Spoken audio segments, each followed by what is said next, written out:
कुछ हराम शयूं जो को मौजू है तो कुछ एडियो हराम शयूं आहिनि जेके जिन जो व्यापार करण ऐं जेके इस्तेमाल करण हराम है। नंबर पहिरीं ज़िना हराम है, ज़िना जी उजरत वठण हराम है। नंबर ॿ कुत्तो या बिल्लो विकिणण उन जी रक़म वठण हराम है। नंबर टे ढोल तंबूरो ॻाइण वॼाइण हराम है ऐं उन जी कमाई भी हराम है। जेके ढोल धमाका वॼाइण त हराम है पर उन जी कमाई खाइण भी हराम है। जादू कारो इल्म हराम है, उन जी कमाई खाइण भी हराम है। जेके शयूं हराम आहिनि उन्हनि जो वापार करण भी हराम है, जीअं शराब हीरोइन वग़ैरह। बुत ठाहिण बुत विकिणण हराम है। जुआ हराम है, जुआ जी रक़म वठण भी हराम है। हर वो कारोबार जंहिंमें व्याज वरितो वञे उहो कारोबार करण भी हराम है ऐं उन कारोबार में उहे हराम शयूं इस्तेमाल थींदियूं।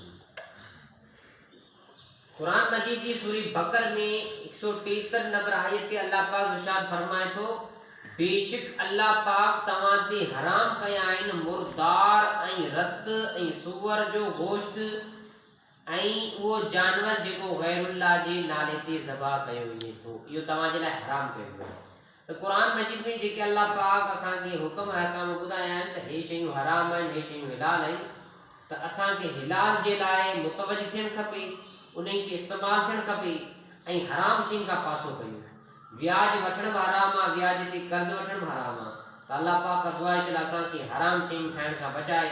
ॾिसो असां मुस्लमाननि जे लाइ हिकिड़ो हलाल जानवर जेको हूंदो आहे उन जो गोश्त खाइणु हलाल हूंदो आहे, पर जेको नापाक पलीत जानवर हूंदो आहे, मिसाल तौर कुत्तो गधा वग़ैरह, अहिड़नि जानवरनि जो गोश्त खाइणु असां मुस्लमाननि खे हराम आहे। गैर मुस्लिम खाईंदा आहिनि, चीनी खाईंदा आहिनि या ॿिया खाईंदा आहिनि, त उन्हनि जे लाइ उहो हराम आहे। असांजे लाइ इहे शयूं सभु हराम आहिनि, छो असां मुस्लमान आहियूं त असांखे जेके अल्लाह ऐं अल्लाह जे रसूल ॿुधायो आहे त हे शयूं हराम आहिनि, हे शयूं हिलाल आहिनि, असां मुस्लमान खे उन शयुनि खां आगाह थियणु खपे।